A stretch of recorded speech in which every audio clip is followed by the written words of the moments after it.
మరి లక్ష్మీదేవిని ఎలా ఆహ్వానించాలండి? ఉత్తరాది వాళ్ళని చూస్తే అసలు వాళ్ళు ఒక అద్భుతమైన ప్రక్రియ చేస్తారు. వాళ్ళ దగ్గర ఉన్న నగలు, బంగారం, డబ్బు అవన్నీ తీసుకొచ్చి అమ్మవారి దగ్గర పెట్టి అప్పుడు ఏదో ఆరగింపులు పెట్టి భజనలు అవి చేస్తూ ఉంటారు వాళ్ళు.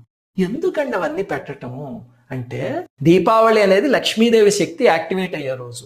అప్పుడు మన అమ్మవారికి ఏం చెప్తున్నామంటే, తల్లి ఈ సంపాదించుకున్న ధనం కానీ, ఈ నగలు కానీ ఇవన్నీ నా నిర్వాహకం కాదమ్మా. నేను ఎంతటి వాడిని, నాకన్నా టాలెంటెడ్ పీపుల్ ప్రపంచంలో బోలెడు మంది ఉంటారు.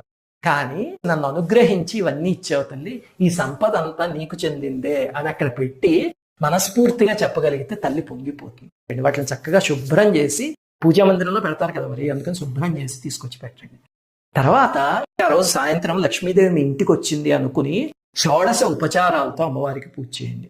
అలా చేస్తే మీకు లక్ష్మీదేవి అనుగ్రహం తేలిగ్గా కలుగుతుంది. అందరికీ దీపావళి శుభాకాంక్షలు. శ్రీమాత్రే నమః.